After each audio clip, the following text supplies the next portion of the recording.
Hello.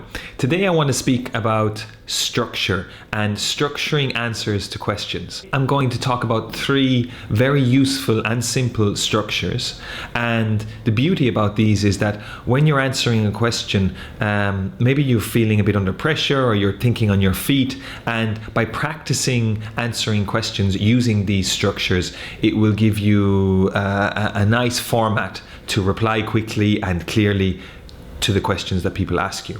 The first structure is my favorite one, and this has 4 parts.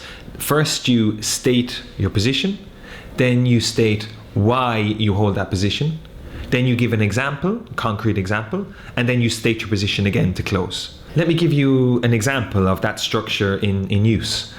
Many times in my workshops on time management, people ask me the question, Brian, do you think that checking work email at night is a good or a bad idea? So I will apply this structure to answering that question. First, I state my position. Yes, I think that checking work email at night is a bad idea. Next, I say why.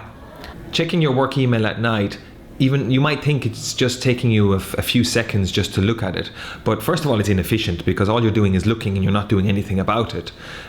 Secondly, it takes longer than you think to check that email, because after you've checked it, you're going to spend time thinking about it, mulling over it. It's going to be occupying your attention, and maybe this is attention that you should be putting on your family or on other things. You need to take a rest from work sometimes.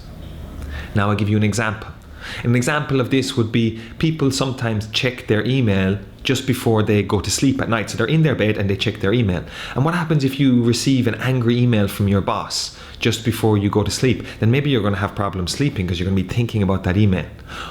Or you check your email just before you sit down for dinner in the evening with your family, and it's that same angry email from your boss. Well, that's probably going to impact on your level of concentration and involvement in the family conversation at the dinner table, because part of your mind is going to be thinking about that email. So I've given my example, and now I'm going to go back and repeat my position again. So yes, I think checking work email at night is a bad idea. So that's how you apply that structure. State your position, say why you hold that position, give a concrete example, and then state your position again. So that's the first structure. The next structure that I'm going to talk about for answering questions is called problem, solution, benefit. So quite clearly, this is where you first talk about the problem, then you talk about the solution to the problem, and then you talk about the benefits of applying that solution. Let me give you an example. Let's say that I get a question, again, in my time management workshop about email, and someone says to me, Brian, in your experience working in many different types of organizations, how do you see people using email as part of the communication culture of the organization? And I will answer that question using this structure. So first, I outline the problem. The problem is that many organizations today have an internal communication culture whereby people are expected to answer work emails in the evening and at night and at the weekends. That's the problem. Next, I talk about the solution. There are many solutions, and it's a very complex thing to change the culture of an organization. However, one solution that I see is for the leaders of that organization to not send or reply emails in the evening or at the weekends, and thus give an example to the rest of their team. And then I outline the benefit. And the benefit of the leaders doing this or having this behavior is that the members of the team will feel less pressure to answer and respond and deal with email at night and at the weekends, because they see their bosses with this same good behavior. And little by little, the culture of communication within the organization will change. So that's the structure for problem, solution, benefits. The third structure that I want to talk about for answering questions is this structure of what, so what, and now what. Let me give you an example of that. Often, again, in my workshops on time management, I get questions such as, Brian, can you talk about the subject of emails and time management? So first I begin with what.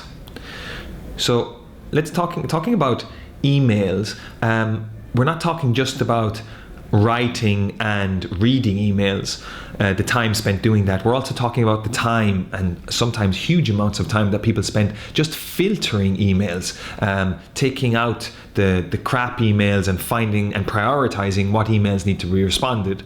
And also the time we spend thinking about writing emails or thinking about what we've just read without doing anything about it. Good example is reading email at night on your mobile phone, not responding to the email, and then being preoccupied with what you've read in that email. So that's the what. Now the so what. Now the so what is, what's the implications of all this? The implications of this time and effort that we're putting into email is that it has a huge effect on our time management and on our concentration. Instead of planning our day according to our priorities, our aims and objectives, many of us spend our days just firefighting, responding to emails and responding to the requests of others. And now for the final part, the now what? So what do we do about it?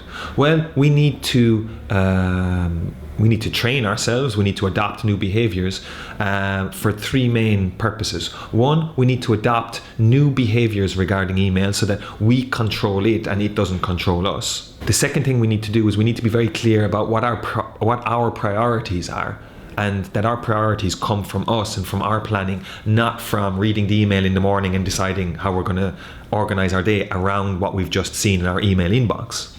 And the third thing we need to do is we need to protect and defend our times during the day. We need to protect our concentration to work on specific topics. And the problem with email is that if it's constantly coming at us, then it's impossible to concentrate for reasonable lengths of time on any one topic.